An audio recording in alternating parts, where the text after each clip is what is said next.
Kalau sudah siap, kita bisa mulai. Ya, bismillahirrahmanirrahim. Assalamualaikum warahmatullahi wabarakatuh. Waalaikumsalam warahmatullahi wabarakatuh. Warahmatullahi wabarakatuh. Saya ucapkan selamat kelompok Risfa, Adi, Fitri, dan Citra bisa selangkah menuju baru satu tangga lah, beberapa tangga untuk nanti lulus ya ke seminar proposal. Alhamdulillah sudah terlaksana hari ini, tapi nanti untuk penguji 2, Bu Rahmi masih mengantarkan saudaranya ya, masih mengantarkan Tuan Guru Neng untuk pemakaman.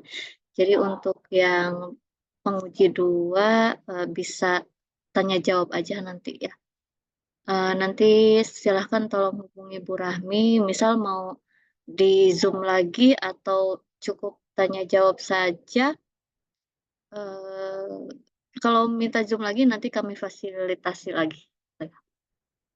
Tapi kalau misalkan beliau nanti saya masih menunggu jawaban, menitipkan pertanyaan bisa saya sampaikan secara langsung ya. Oke, kita mulai untuk seminar proposal ini. Kurang judul ini. Belum, Kurang judul. belum, Kurang belum. judul, kurang penguji, kurang nama kalian. Belum, Bu. Nanti. Oh, belum. Soalnya Belum. saya mau menyebutkan judulnya nih, kan nggak hafal.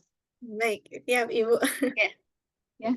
Dipersilakan kepada kelompok Risva, Citra, Fitri, dan Adi untuk memaparkan rencana penelitiannya yang berjudul nanti disampaikan oleh kalian ya.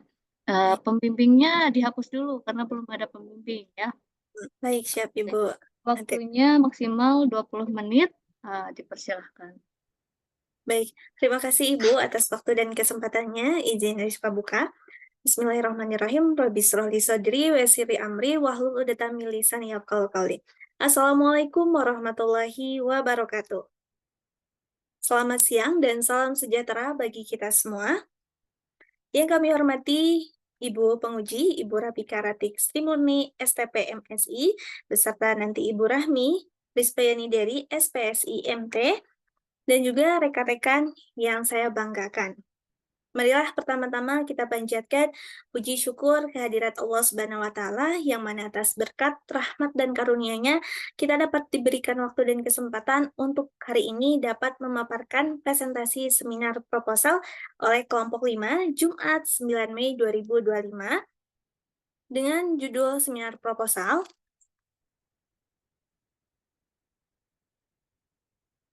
Perancangan kemasan alat pencegah dehidrasi berbasis Internet of Things dengan ESP32 dan sensor MPU 6050.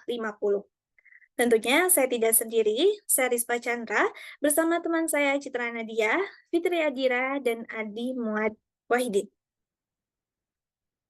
Baik, ini untuk pembahasan yang akan kami bahas pada perancangan penelitian ini. Baik, sebelumnya kita harus mengetahui dulu. Mengapa dehidrasi itu merupakan masalah penting? Nah, sebelum kita mengetahui mengapa dehidrasi merupakan masalah penting, kita juga harus tahu apa itu dehidrasi. Dehidrasi adalah kondisi di mana ketika tubuh kehilangan lebih banyak cairan yang dikonsumsinya.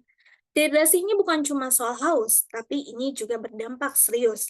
Menurut penelitian dari The Indonesian Hydration Study atau THIRST, hampir setengah dari 1.200 responden mengalami dehidrasi yang berakibat pada kelelahan, penurunan daya ingat, bahkan fokusnya terganggu. Lalu, berdasarkan penelitian dari Anggraini Fayasari pada tahun 2020, sebanyak 46,1% responden mengalami dehidrasi ringan yang sudah mempengaruhi kemampuan berpikir. Lebih jauh lagi, ini menurut Ashifa et al. Pada tahun 2023, ini merupakan industri tempe, industri rumahan tempe. Beliau menunjukkan bahwa 51,5% pekerja tempe mengalami dehidrasi berat akibat kurangnya kesadaran untuk minum dan lingkungan kerja yang panas. Hal ini membuktikan bahwa dehidrasi ini bukan cuma soal haus, tapi bisa berdampak serius pada produktivitas bahkan fungsi otak. Lalu apa solusi yang ditawarkan oleh teknologi?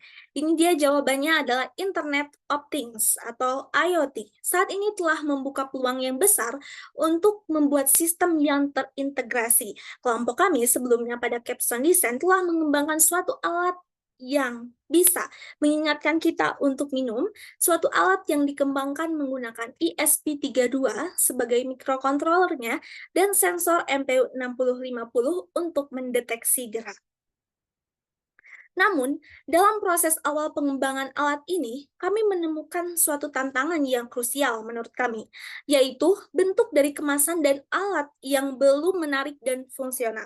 Ini dia beberapa mengapa kemasan itu menjadi fokus utama penelitian kami, karena kami sebelumnya melakukan survei awal, ini dia hasil-hasil dari survei awalnya, bahwa sebanyak 40,6% menyatakan bahwa desain dan bentuk adalah faktor utama yang menentukan apakah akan menggunakan atau tidak. Lalu selanjutnya ada lagi. Nih, pertanyaan apakah Anda memiliki saran mengenai pengembangan alarm pengingat kebutuhan minum ini? Ada suatu cuitan, yaitu saya adalah seseorang yang cukup memperhatikan visual dari suatu barang. Hal ini menunjukkan bahwa konsumen sangat melihat desain dari kemasan tersebut. Dari 32 responden, 21 orang responden memilih untuk desain yang estetik. Mayoritas responden menilai desain visual dan kemasan yang menarik serta ergonomis sangat mempengaruhi keputusan pembelian karena bisa mencerminkan identitas produk. Juga ditambah lagi sebanyak 15,6 survei menunjukkan bahwa keputusan pembelian seseorang terhadap suatu produk itu adalah dari desain kemasannya ataupun desain dari alat tersebut. Nah, lalu ini dia untuk rumusan masalahnya. Rumusan masalah pada penelitian ini difokuskan pada perancangan kemasan. Bagaimana merancang kemasan primer dan sekunder yang sesuai dengan alat pencegah dehidrasi kami. Yang kedua, bagaimana hasil uji preferensi konsumen terhadap desain kemasan alat primer dan sekunder dari alat pencegah dehidrasi tersebut. Masalah tiga, bagaimana strategi untuk penetapan harga jual, supaya harga jual itu yang kompetitif. Tujuannya, kalau ini bukan, tentunya untuk merancang kemasan primer, merancang kemasan primer dan sekunder untuk alat mencegah dehidrasi. Yang kedua, menganalisis hasil uji preferensi dari konsumen tersebut. Dan yang ketiga, menentukan strategi penetapan harga jual yang sesuai untuk alat mencegah dehidrasi tersebut. Bapak Ibu dosen, para penguji, dan hadirin yang saya hormati, selama ini fokus pengembangan alat seringkali hanya terhenti pada aspek teknis, fungsi berjalan, sensor aktif, aplikasi terhubung, tetapi terkadang kita melupakan hal-hal yang sangat penting. Bila kita ingin mengadopsi massal produk ini, maka kita harus mementingkan desain kemasan tersebut, karena kemasan merupakan wajah pertama yang dilihat oleh konsumen. Kemasan bukan cuma wajah fisik, tetapi medium komunikasi produk. Melalui kemasan ini, alat kami menunjukkan bahwa identitasnya sebagai alat kesehatan yang modern bahkan bisa meningkatkan perspektif value dari konsumen tersebut. Nah, lalu selanjutnya kita masuk ke manfaat daripada penelitian ini. Nah, adapun manfaat dari penelitian ini, kita bisa membaginya kepada dua manfaat, yaitu manfaat teoritis dan juga manfaat praktis. Manfaat teoritisnya seperti apa? Yaitu memberikan kontribusi terhadap pengembangan ilmu di bidang dalam produk kemasan ini, khususnya untuk perangkat berbasis Internet of Things. Dalam hal ini, bidang yang akan diteliti itu yaitu teknologi. Nah, kemudian menambah literatur terkait perancangan kemasan yang ergonomis dan juga estetis. Jika tadi dibahas bahwa dari beberapa ulasan itu bicara mengenai estetika dan juga produknya itu akan dikemas seperti apa.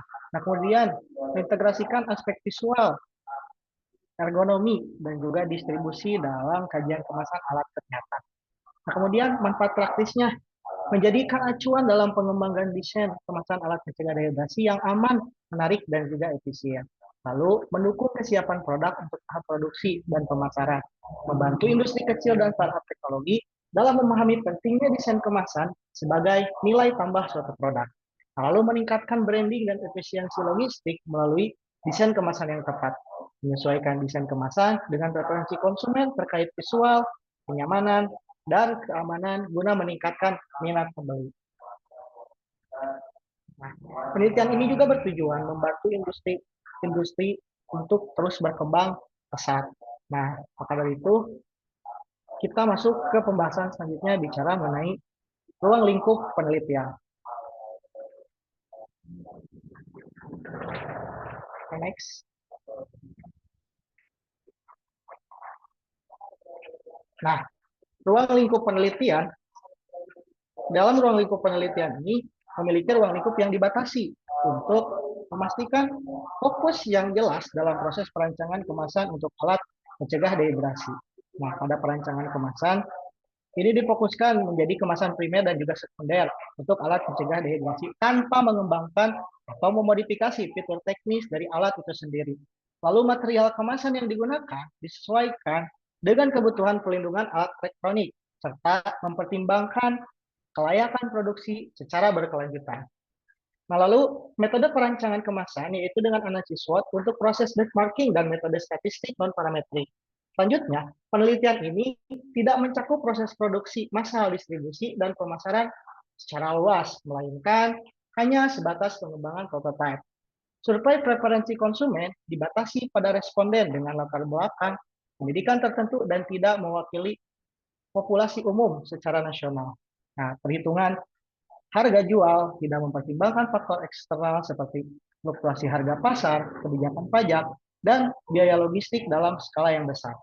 Lalu masuk ke hipotesis. Nah, pengujian hipotesis dilakukan menggunakan uji statistik non-parametric treatment. Hipotesis H0 tidak terdapat perbedaan yang signifikan dalam preferensi konsumen terhadap berbagai alternatif desain kemasan. Hipotesis alternatif H1 terdapat perbedaan yang signifikan di dalam preferensi konsumen terhadap berbagai alternatif dalam kemasan.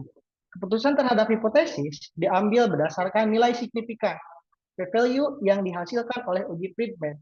Jika nilai P kurang dari 0,05, maka H0 ditolak, yang berarti terdapat perbedaan signifikan antara desain kemasan.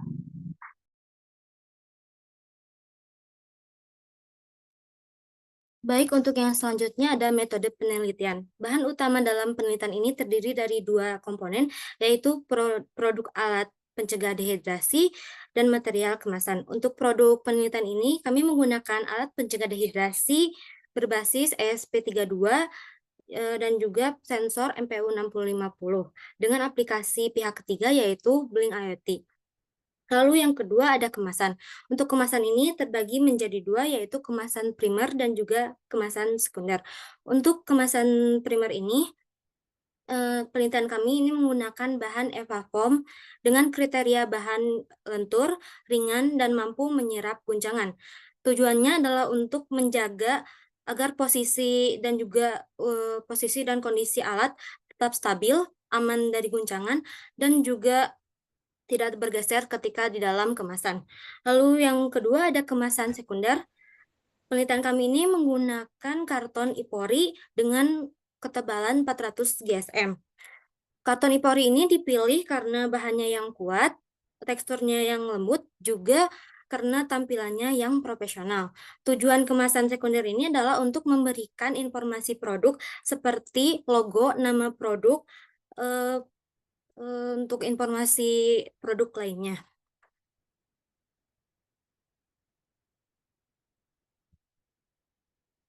Lalu untuk yang selanjutnya,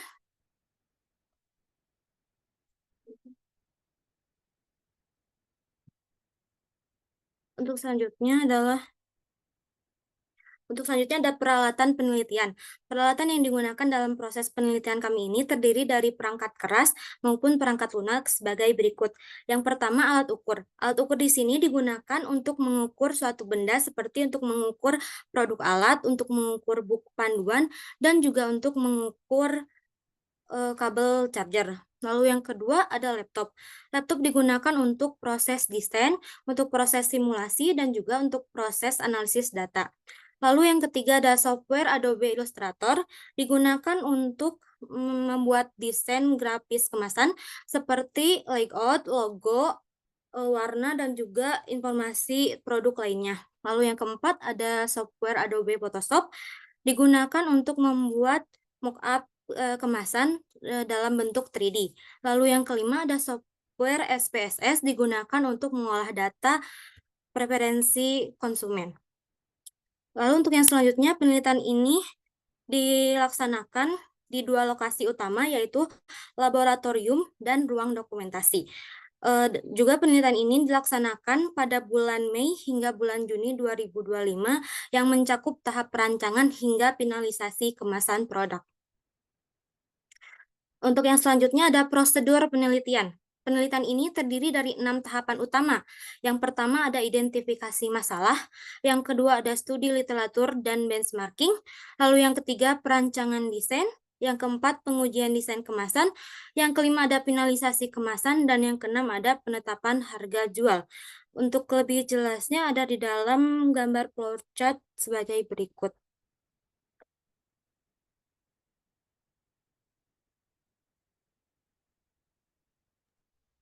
Nah, untuk selanjutnya, analisis data yang akan digunakan dalam penelitian ini yaitu menggunakan analisis statistik uji Friedman. Nah, uji Friedman ini merupakan metode statistik non-parametrik yang digunakan untuk menguji perbedaan median atau peringkat antar 3 atau lebih kelompok perlakuan yang saling berhubungan dan sangat sesuai diterapkan pada desain repeated measure dengan data yang tidak memenuhi asumsi normalitas.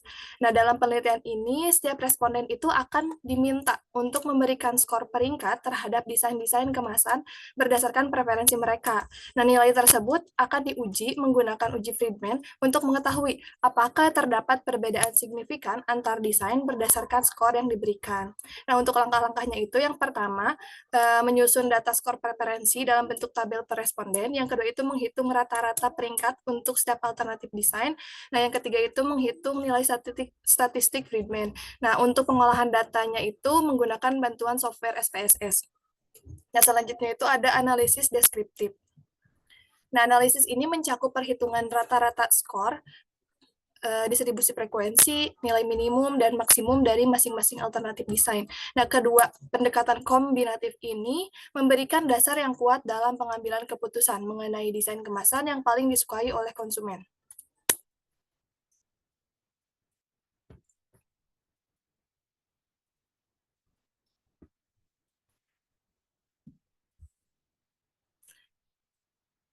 Untuk selanjutnya itu ada penetapan harga jual. Nah, untuk penetapan harga jual ini berdasarkan 2 pendekatan, yaitu ada cost-based pricing dan value-based pricing. Nah, untuk cost-based pricing ini atau penetapan harga berdasarkan biaya, yaitu menetapkan harga jual dengan menghitung seluruh biaya produksi seperti biaya tetap, biaya variabel, dan biaya tenaga kerja langsung. Kemudian menambahkan dengan margin keuntungan tertentu. Nah, untuk penetapan harga jual berdasarkan value-based pricing ini, yaitu menetapkan harga jual berdasarkan seberapa besar manfaat atau nilai yang dirasakan konsumen dari produk, bukan hanya sekedar biaya produksinya. Nah, untuk pendekatan ini melalui tahapan yang pertama itu menggali persepsi konsumen melalui survei atau uji coba. Nah, yang kedua itu menilai manfaat unik, misalnya personalisasi hidrasi, notifikasi, desain estetik, dan aplikasi terintegrasi. Nah, yang ketiga itu menyusun harga dengan nilai emosional, fungsional, dan praktis yang diberikan. Nah, untuk jadwal penelitian yang akan kami rencanakan itu, dari tanggal 21 sampai 30 April lalu, kami ada pada tahap persiapan dan pengumpulan data awal. Nah, selanjutnya dari tanggal 1 sampai 25 Mei ini, pengolahan, analisis data, dan juga penulisan. Untuk tanggal 26 Mei sampai 25 Juni ini, penulisan dan revisi, serta sidang akhir.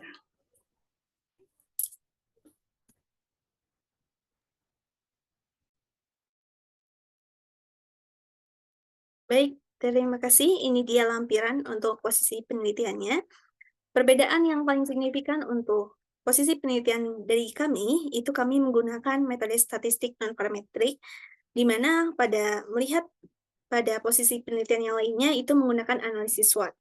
Dan selanjutnya, ini dia untuk rencana dari rancangan kami. Ini baru satu desain yang kami hasilkan. Ini dia untuk rencananya. Nah, ini ada di dalamnya ada buku panduan, ada charger, ada registrasi, buku garansi, seperti itu. Nah, dengan demikian fokus kami bukan hanya merancang teknologi yang fungsional, tetapi juga memastikan bahwa teknologi itu nyaman dan layak dipakai secara nyata dan efektif secara komunikasi visual. Kami berharap rancangan ini nantinya menjadi solusi yang tidak hanya canggih secara teknologi, tetapi juga siap untuk diterima dan digunakan masyarakat luas. Terima kasih. Saya akhiri. Wassalamualaikum warahmatullahi wabarakatuh. Mangga Ibu dibuka untuk sesi diskusi.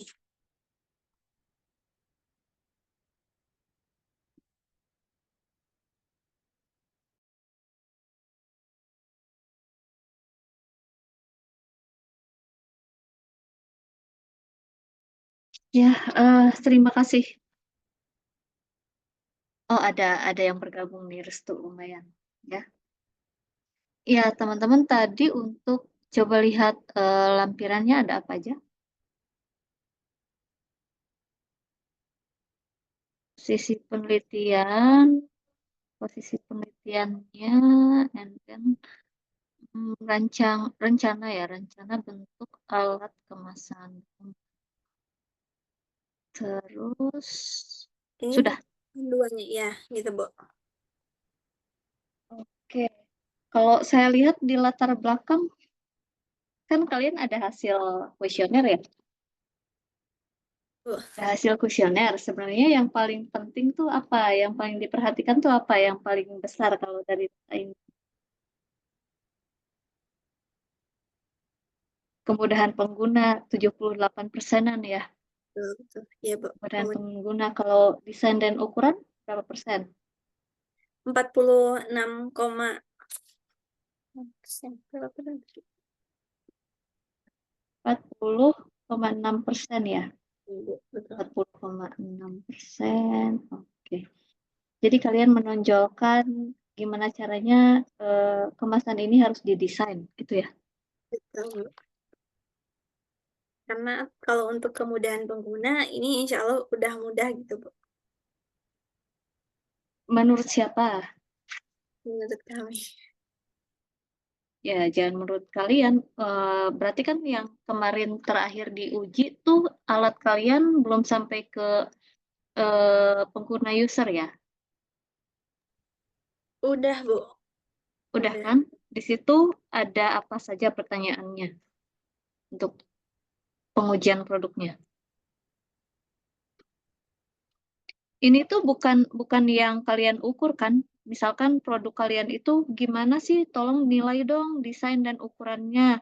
Tolong nilai kemudahan penggunaan alat kami. Bukan itu kan? Tapi yang menjadi faktor kalian untuk merancang produk itu. Baik, Ibu izin menjawab. Untuk yang pertanyaan kemudahan pengguna itu adalah pertanyaannya kita general umum, Bu. Jadi apa yang membuat seseorang memutuskan ingin memakai atau menggunakan suatu produk atau alat. Nah, yang mereka pilih itu kemudahan dan juga desainnya gitu, Bu. Kalau untuk penilaian produk kalian kemarin udah ada belum? Belum ada, Bu, kalau untuk penilaian secara keseluruhan fullnya. Oke, ini mah latar belakang yang menjadi pertimbangan mereka memilih alat atau barang itu ya. Iya, betul, Bu. Ya, jadi nanti bahaya kalau kamu bilang dianggap sudah mudah penggunaannya tanpa ada pengujian ya, tanpa ada testimoni gitu. Terus siapa tahu nanti ya mereka juga kesusahan ya. Eh, jadi itu harus diuji lagi tuh kenapa betul mudah atau enggak. Jadi yang faktor lainnya kalian kan yakin sudah oke nih. Ya, faktor lain.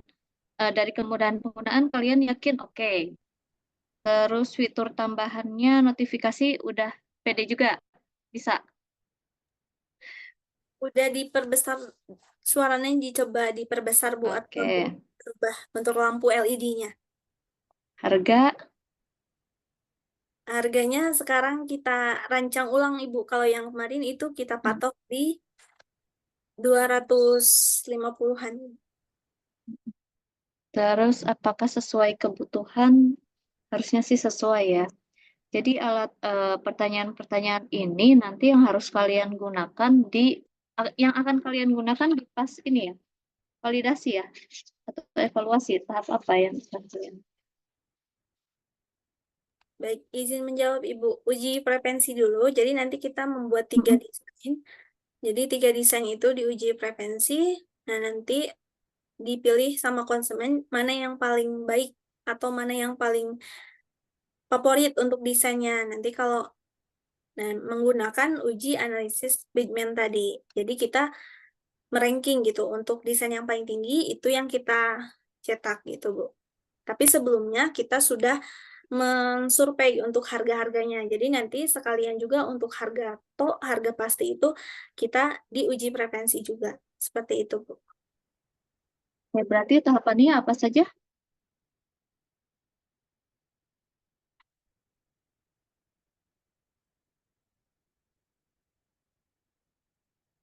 Tahapannya merancang kemasan primer. Kemasan primernya pakai apa rencananya?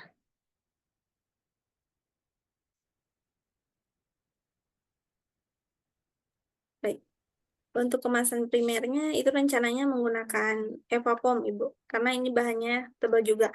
Tapi barangkali seiring berjalannya waktu bisa berubah, Ibu. Ketika kami di lapangan menemukan bahan yang lebih baik, bisa berubah. Seperti itu. Tapi untuk rencana awal kami menggunakan bahan Evapom. Seperti itu. Pertimbangannya pakai yang Evapom, kenapa? Karena dia bahannya lebih tebal, Ibu, dibanding dengan yang lain, dan juga dia bisa melindungi si alat itu gitu, Bu. Seperti yang kami lihat pada kemasan-kemasan yang lainnya yang sudah go internasional gitu, seperti Samsung dan lainnya. Nah, kami melihat dan benchmarking ke sana gitu. Seperti itu, Bu. Pakainya Evapom juga ya? Evapom itu banyak juga jenisnya gitu, Bu. Nah, nanti barangkali pas kita di lapangan, kita lihat gitu, mana yang paling sesuai. Seperti itu.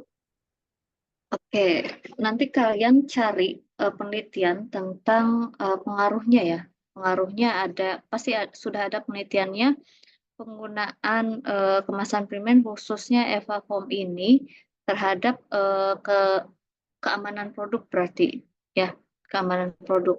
Jadi semua bahasan tentang kemasan primer kemasan primer itu kalian cari pengaruhnya terhadap keamanan produknya. Itu harus dapat literaturnya dulu ya. Terutama ya untuk benchmarknya itu ya untuk alat dengan bahan sensor ya, dengan alat yang ada sensornya yang bisa melindungi sensornya. Kalau kemasan sekundernya,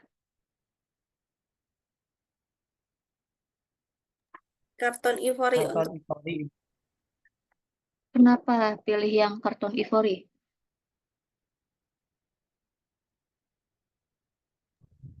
Karena kekuatannya Ibu, jadi kekuatannya itu baik, terus permukaannya halus, karena kan kalau alat kita itu kayak misalkan dari 3D printer gitu, itu nggak bisa sama yang kasar-kasar gitu, biar lebih terlindungi, permukaannya halus, seperti itu. Terus kalau di sekunder itu nanti penyampaian seperti identitas, logo, nama produk, petunjuk, itu bisa lebih jelas juga dengan permukaan yang halus dari nampak keluarnya gitu.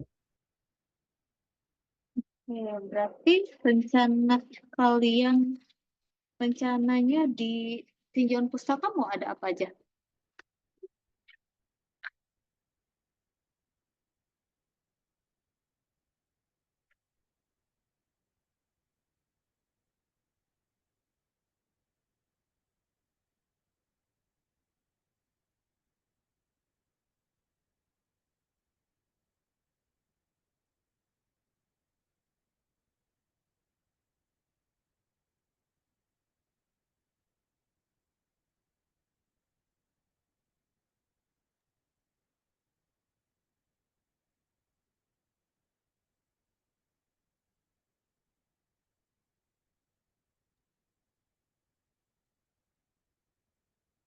Tinjauan pustakanya kira-kira harus ada apa aja? Tadi ada beberapa bocoran tuh.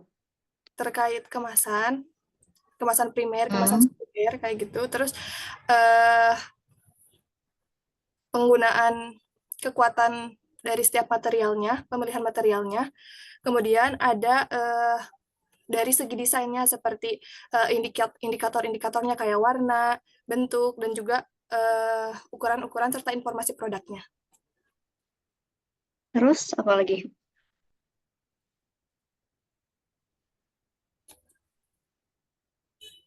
Apa lagi?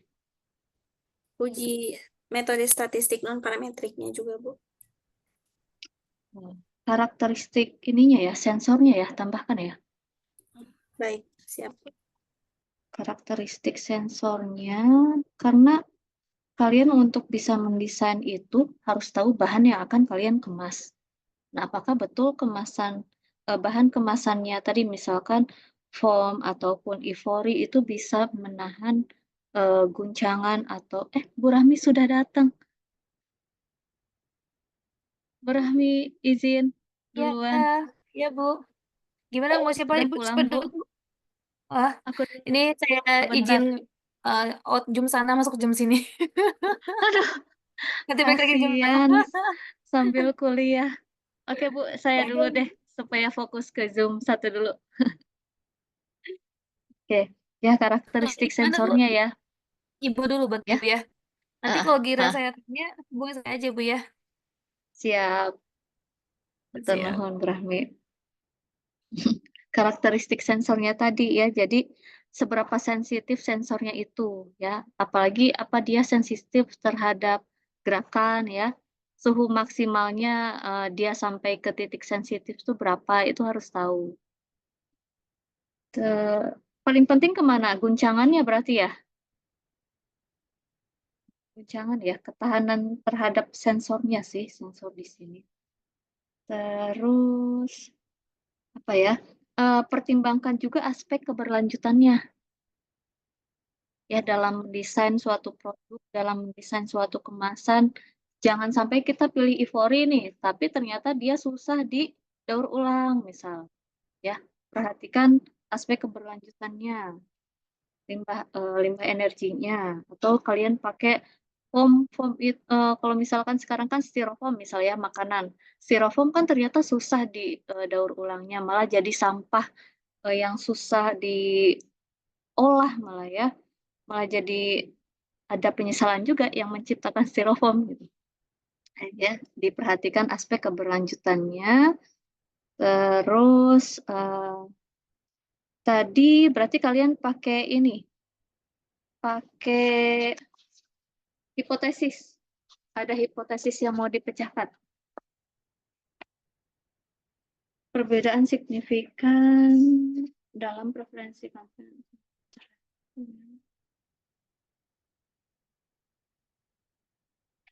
Desain.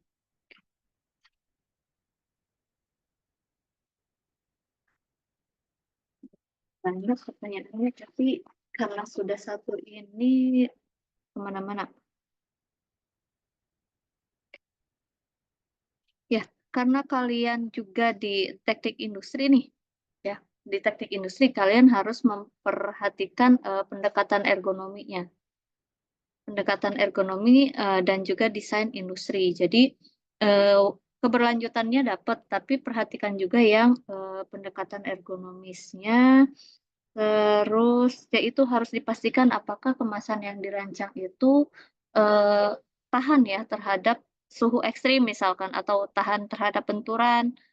Nah, kalau misalkan tadi Adi bilang karena apa di bahannya kuat ya, Kuat dan halus. bahan kuat dan halus. Nah, kuatnya itu seberapa kuat? Pasti ada sudah ada pengujian untuk bahan itu, kekuatan tekannya misalnya, kekuatan guncangannya itu ada pasti. Seberapa sensitif sensor, terus kalian sampai ke skema produksi massal nggak? Kalau untuk dibatakan, tidak Ibu. Kita tidak sampai. Batasan masalahnya enggak ya? Oke, kalau tadi strategi segmen pasarnya Yang nanti kalian lakukan survei itu ke siapa? Target respondennya. Preferensi itu kami tidak tidak ada mewakili populasi biasa gitu Bu. Misalkan karyawan-karyawan aja, tapi kami campur semua gitu Bu. Usia produktif seperti itu. Latar belakang pendidikan tertentu, nggak ada usia produktif tuh. Iya Bu, belum ditambahkan. Nanti kami tambahkan Bu. Untuk usia produktif. Oke. Terus tadi validasinya pakai yang kuesioner ya. Analisis biaya yang dipakai apa? Kalian sampai ke analisis biaya nggak? Atau menentukan harga produk aja?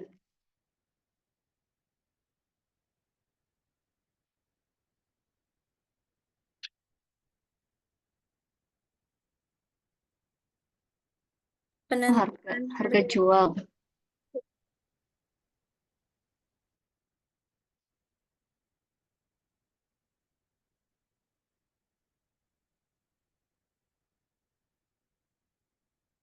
Oke. Penentuan harga jual aja ya.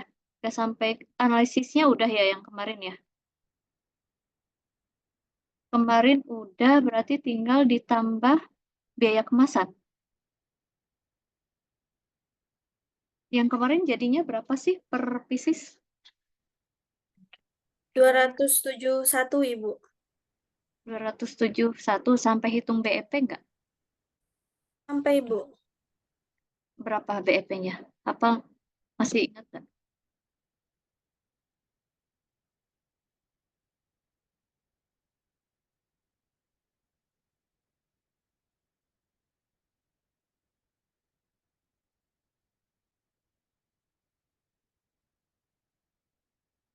Bentar Ibu.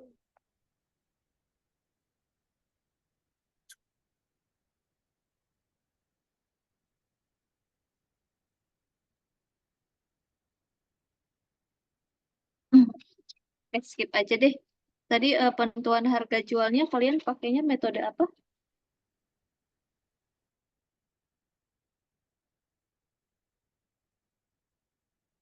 Pilih yang metode apa penetapan harga jualnya?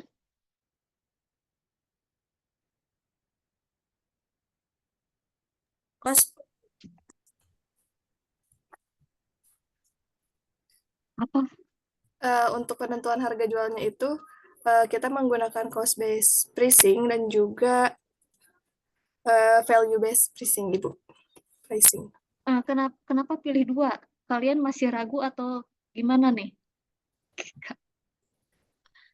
Kenapa pilih dua metode? Untuk metode ini karena untuk yang cost based pricing ini karena kita mempertimbangkan biaya produksinya, sementara untuk value based pricing ini kita mempertimbangkan berdasarkan apakah konsumen itu mampu atau tidak, seperti itu Ibu. Setuju? Kalau yang value based pricing sebetulnya bisa masuk ke ini aja, ke pengujian preferensi konsumen. Tidak perlu ke penetapan harga. Kalau penetapan harga masih kalian bisanya jangan value based pricing ya, tapi menetapkan berdasarkan pasarannya. Kalau value based pricing misalkan harganya mereka tertariknya ke yang lebih rendah ya, yang lebih murah daripada kita kan sudah hitung biaya produksi dan lain-lain, ternyata kan misal 300.000 nih misalkan. Tapi karena kalian menetapkan harganya dua nih berdasarkan value based pricing juga, ternyata yang diinginkan adalah menurut mereka pasarannya 200.000. Itu nanti akan seperti apa? Produknya mentah lagi ya. Gitu.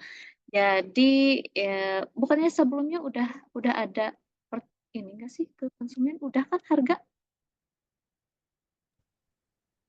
Sudah Bu. Sudah. Ya, Terus dan mereka itu range berapa? range-nya dari 100 sampai 200 Bu. Oh, 100 sampai 200. Ya, betul. Oke, itu aja biaya produk. Nah, penetapan harga jualnya kalau menurut saya satu aja.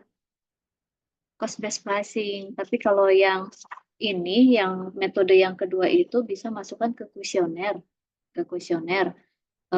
Dengan produk seperti ini, kalian tertarik beli berapa? Baik, Ya. Ibu izin bertanya, jadi untuk harganya kita kembalikan ke konsumen gitu, Bu. Untuk range-nya dari mampu konsumennya dari harga berapa? Berarti seperti survei terdahulu juga, Bu. Iya, kalau survei terdahulu udah ada nggak usah, ya. Tapi kalau belum ada itu kan produknya masih belum jadi satu produk utuh, yang kuesioner kemarin. Nah, yang sekarang kan sudah termasuk ada, siapa tahu tadi kan dengan adanya tampilan kemasan yang menarik, bisa lebih, konsumen juga bisa melihat atau menilai produk kita lebih tinggi juga, tuh.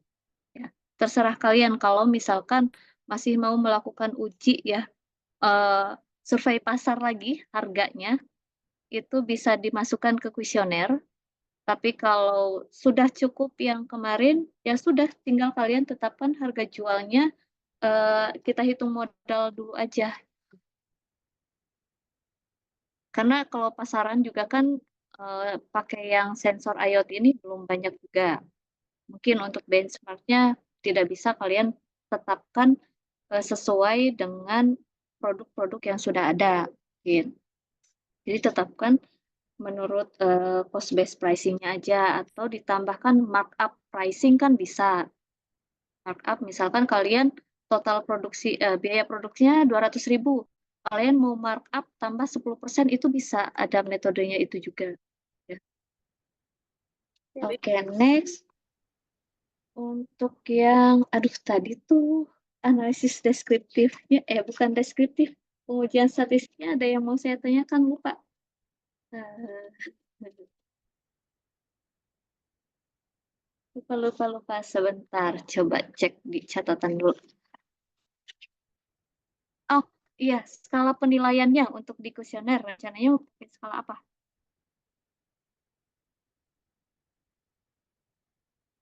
Izin Ibu masih sama menggunakan skala Likert, Ibu. Skala ordinal 1 sampai. Betul. 1 sampai Nah, 1 sampai 5. 1 sampai 5. Kenapa? Kayaknya masih ragu. iya betul, Bu. 1 sampai 5. Betul, Bu, insya Allah. Insya Allah ya, 1 sampai 5. Oke, next. Ada fenomena.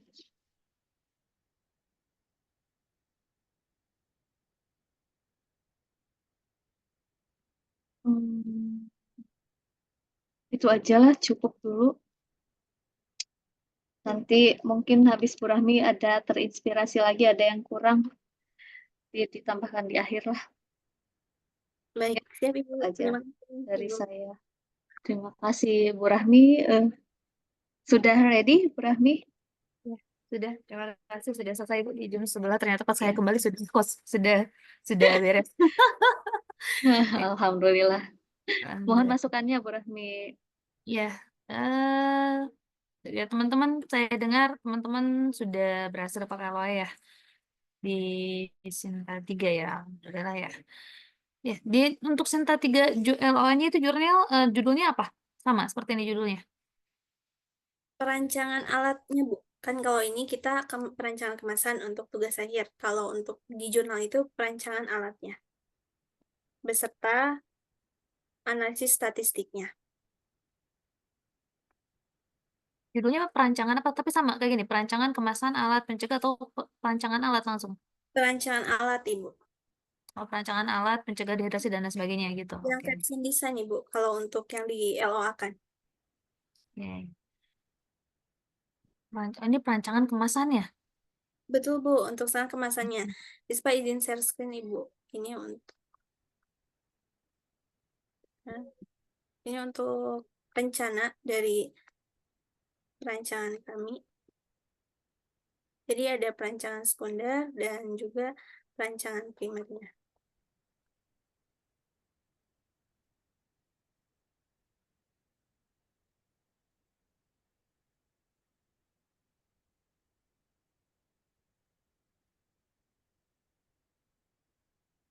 Nah, seperti ini, Bu.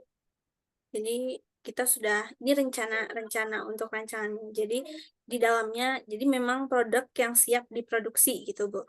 Jadi ada buku panduannya, ada chargernya, ada kartu garansinya. Nah, ini Ini untuk siapa yang bikin ini? Gambar desainnya.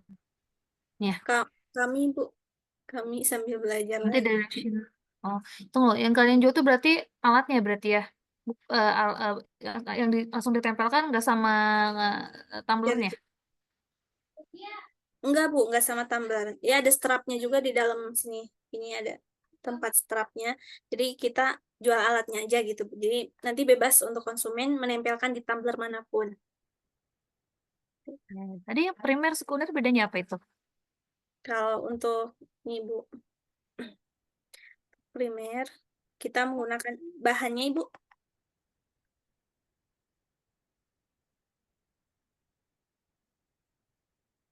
Nah,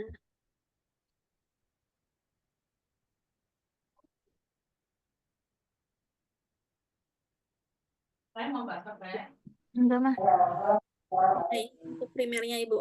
Kita menggunakan Evapom atau ini tuh pelindung untuk di dalam dari kemasan sekunder tersebut.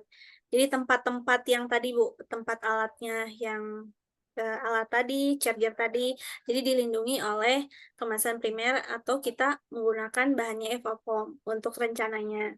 Sekundernya kita menggunakan karton ipori yang seperti di box HP gitu, Bu. Jadi bisa ditarik ataupun dibuka dari atas seperti itu untuk kemasan. Hmm. Oke, oke. Nanti saran saya di desainnya tambah logo Ninusnya ya.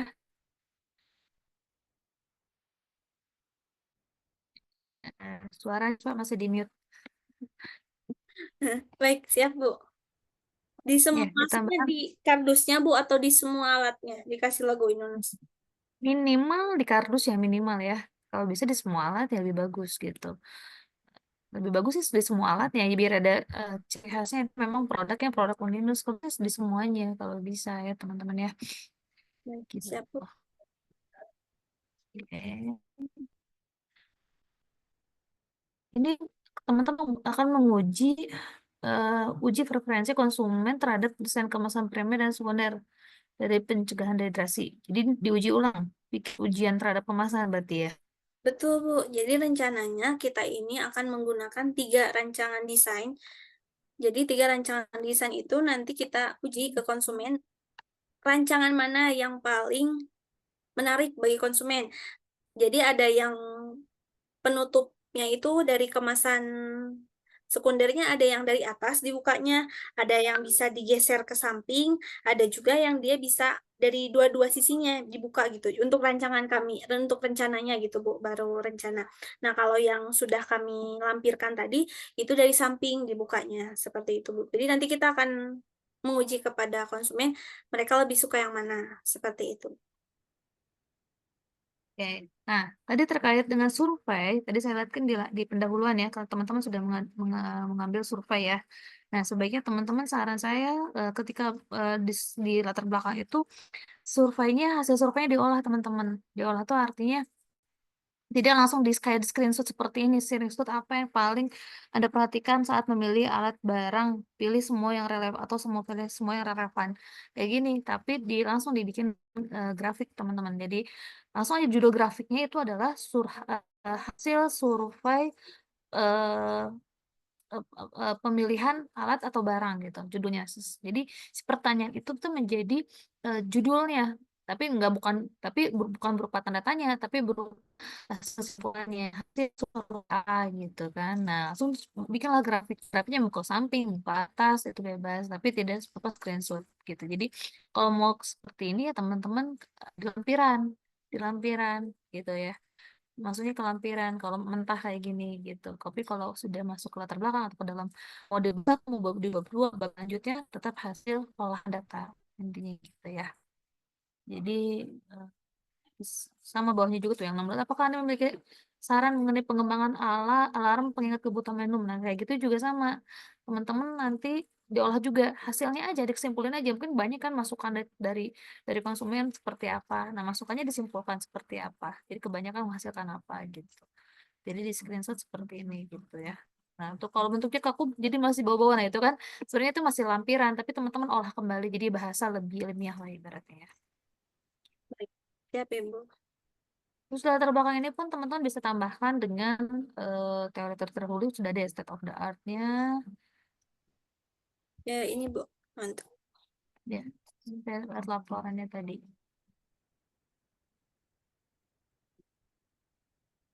Kalau kemarin itu nggak pakai hipotesis ya?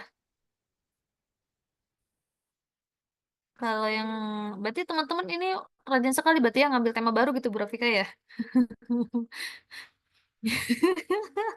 Luar biasa, produktif Kemarin sekali. kemarin PR-nya harus lanjutkan produknya, Bu. Oh ya, Kalau lanjut juga bahas lagi produk. yang kemarin nggak ada kemajuan, jadi udah harus siap dijual lah masukannya. Betul, siap. Iya, betul, siap jual. Tanggung ya udah punya alatnya, terus gak ada kemasannya, betul. Tanggung setengah jadi kan. Iya, luar biasa. Tuh. Nah, terus berarti ini pakai hipotesis ya. Nanti hipotesis ini teman-teman itu dibuktinya pakai apa? Hipotesisnya cuma sebatas itu Izin, tidak terdapat perbedaan signifikan antara preferensi konsumen ya, Bu. Kita pakai SPSS, Ibu, menggunakan uji. milihnya kenapa pertanyaan hipotesisnya itu gitu. Ya, Ibu, izinkan. Preferensi di sini berarti apa?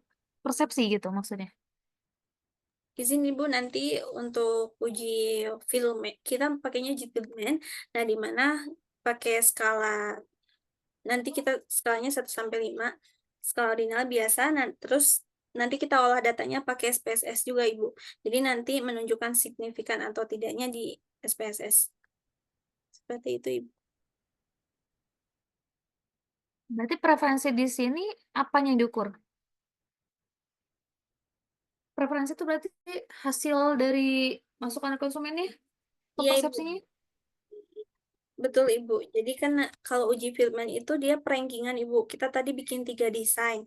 Nah nanti desain mana yang paling diminati dan paling banyak diambil oleh konsumen. Nah, jadi itu yang jadi uji signifikannya. Apakah ada perbedaan yang signifikan antara ketiga dari desain tadi atau tidak gitu, Bu. Seperti itu, Ibu.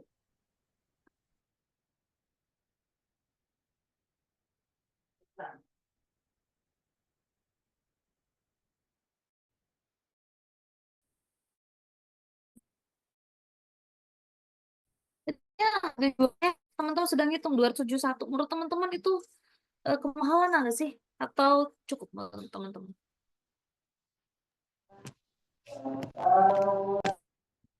Menurut teman-teman aja, jangan saya survei deh. Kalau misalkan dikategorikan, Ibu kan tadi makanya kita tidak mengkategorikan dengan mahasiswa, pekerja dan sebagainya karena itu tarafnya mungkin akan berbeda, bakalan jadi harga yang terlalu mahal. Makanya tadi kita mengasumsikannya bahwa ini tuh yang mampu gitu dari range 100 sampai 200 ribu itu Bu, seperti itu.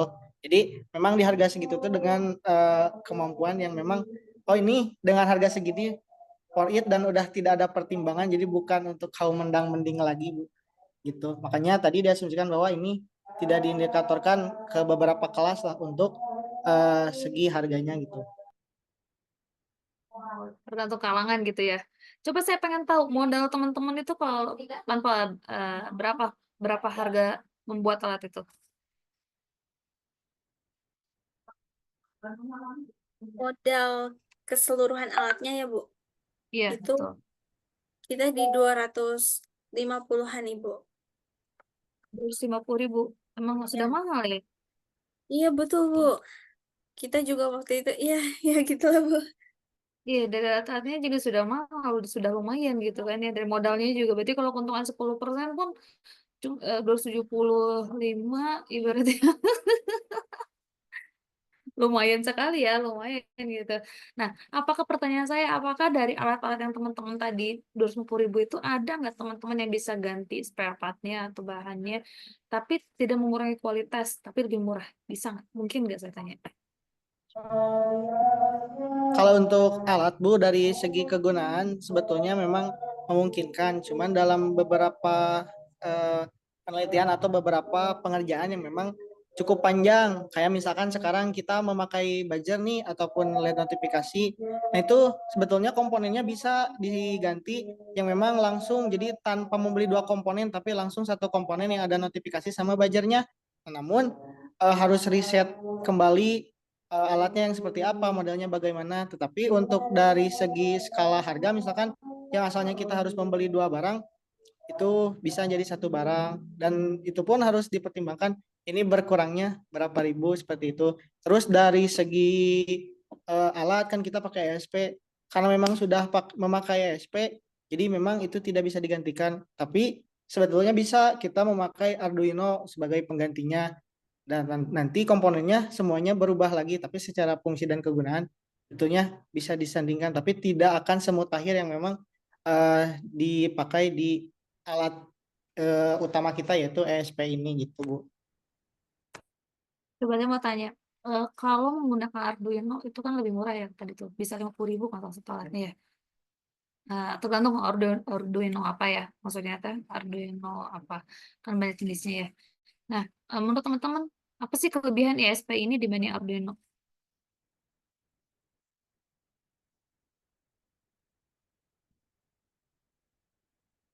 Kalau misalkan alat ini rencana bisa diganti pakai Arduino, misal. Rispa masih mute.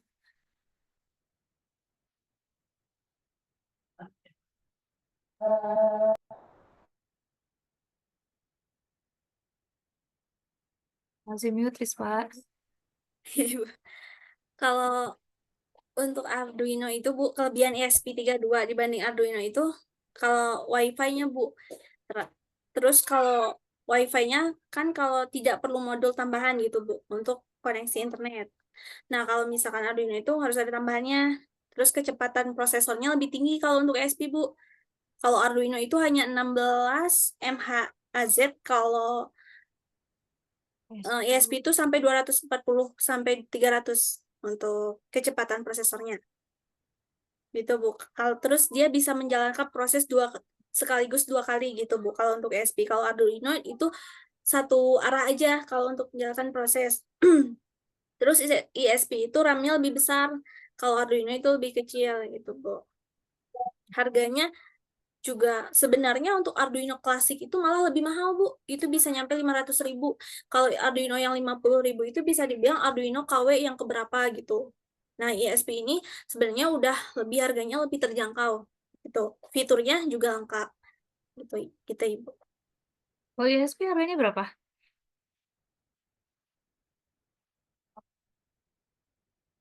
Kemarin teman-teman beli harganya berapa? Rispa Izin masih di menjawab, mute. Ibu. Ya. Untuk ESP-nya itu harganya itu 77.900-an Ibu. Nggak beda jauh ya.